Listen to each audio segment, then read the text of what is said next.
Bismillahirrahmanirrahim. Kita hanya bisa melihat dan hanya bisa mendengar dari saudara-saudara kita di Palestina. Kita hanya bisa berkata dan berucap, merasakan kesusahan, kesengsaraan dan penderitaan mereka. Tetapi kita tidak bisa berbuat apa-apa. Umat Islam dan bangsa Indonesia yang diharapkan sebagai penolong, sebagai dewa penyelamat, dan bahkan bisa jadi menjadi kartu as kemerdekaan Palestina yang puluhan tahun bahkan ratusan tahun dianiaya, didolimi dan dijajah bangsa Israel. Merujuk sabda Kanjeng Rasul Muhammad Sallallahu Alaihi Wasallam yang membebaskan, yang memerdekakan rakyat Palestina, pasukan hitam yang akan muncul dari arah terbitnya matahari. Rakyat Palestina dan negara-negara Islam yang seiman meyakini pasukan hitam yang dimaksud berasal dari Indonesia. Pemuda-pemuda yang dikarahmai ilmu batin, yang dididik oleh alam dengan perantara wali-wali Allah. Bahkan pemimpin Turki memberi amanah kepada rakyat Indonesia, khususnya umat Islam, untuk kemerdekaan Palestina. Allahu Akbar, Allahu Akbar, la ilaha illallah, Allahu Akbar, wala haula wala quwata illa billahil aliyil azim. Bangsa Indonesia yang diberi amanah yang mulia, karena rakyatnya yang mayoritas Islam dan menjadi penganut Islam terbesar, seolah belum atau tak tergerak nuraninya, terpanggil untuk yang sebenarnya jihad, memperjuangkan agama Allah dan memerdekakan budak, seperti apa yang dilakukan Kanjeng Rasul Muhammad Sallallahu Alaihi Wasallam. Kita seolah dilupakan dengan amanah beliau, amanah yang langsung dari Kanjeng Rasul Muhammad Sallallahu Alaihi Wasallam. Karena saat ini kita sibuk mengurusi sesat, kafir, bid'ah. Rakyat Palestina butuh uluran tangan umat Islam di negeri ini. Tetapi kita disuguhi guyon maton atau dagelan memperebutkan benar oleh beliau-beliau yang kita jadikan pegangan dan yang kita anggap pemimpin. Karena perbedaan pendapat dan sepertinya memang dibeda-bedakan dengan provokasi dan adu domba, umat Islam di negeri ini dilemahkan. Memang seperti ada konspirasi atau kepentingan besar yang tersusun sistematis untuk menghancurkan Islam dan Palestina. Dan apakah akan menjadi kebenaran Islam hancur oleh orang Islam sendiri? Di saat Palestina diserang dan dihancurkan Israel, bangsa ini dibuat gaduh, yang seolah ada upaya pengalian agar kita melupakan Palestina. Mereka sudah dipahamkan kemerdekaan Palestina menjadi titik balik kebangkitan dan kejayaan Islam, keselamatan kehidupan. Pasukan hitam yang digadang-gadang akan menghancurkan kehidupan untuk mendapatkan kehidupan yang baru, untuk mendapatkan zaman baru. Meskipun dihina dengan tirakat atau lelakunya yang disesatkan, dikafirkan, dibid'ahkan,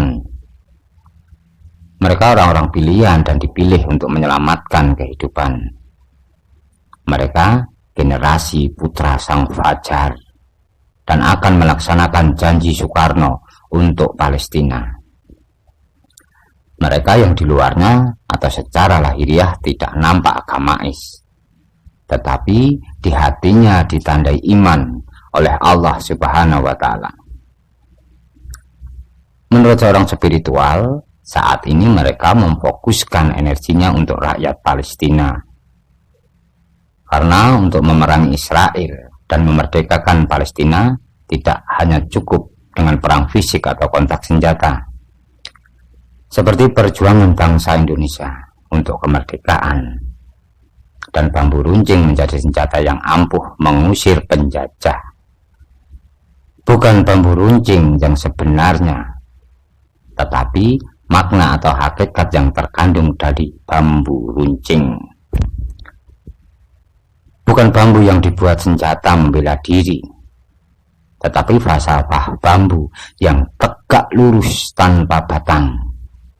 Keimanan kita hanya lurus, hanya kepada Allah Subhanahu wa Ta'ala. Masalah selalu ada dan ada batasnya, seperti ranting atau carang-carang bambu sampai ke ujung yang paling atas. Masalah akan ada sampai kita mati. Runcing yang dimaksud adalah runcing pikiran dan hati dengan tirakat dan munajat kepada Allah Subhanahu wa Ta'ala. Dahulu rakyat dan tentara berperang dengan senjata. Para alim, ulama, dan orang-orang suci dengan doa. Dengan batin ikut berperang, dengan sabto dan doa yang manjing mengusir penjajah. Dua unsur yang menjadi satu, lahir dan batin. Saat ini rakyat Palestina mengangkat senjata melawan Israel, dibantu umat atau negara-negara Islam yang seiman, dan pasukan hitam dari arah terbitnya matahari dengan batinnya mengawal tentara dan rakyat Palestina. Menurut seorang spiritual, siapapun yang dalam mimpinya ditemui sosok dengan jubah hitam, ditemui Soekarno, atau mereka akan menjadi bagian dari perjuangan sosok akhir zaman atau Satrio Piningit. Mereka yang merasakan sakit ketika bangun dari tidurnya, mereka yang dalam mimpinya melihat lafal Allah, mereka yang dalam proses tirakat batin dan ibadah kepada Allah seperti didatangi sinar atau cahaya, bahkan cahaya tersebut masuk ke dalam tubuhnya. Merekalah yang sejatinya pasukan akhir zaman. Merekalah yang sejatinya pasukan hitam yang digadang-gadang Kanjeng Rasul Muhammad Sallallahu Alaihi Wasallam untuk menyelamatkan Palestina, untuk kebangkitan Islam, untuk kebangkitan kehidupan. Bismillah.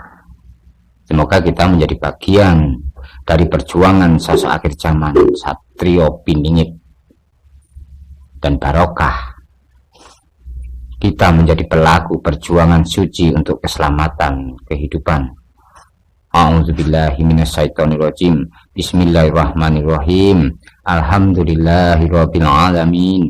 Arrahmanirrahim. Maliki yaumiddin.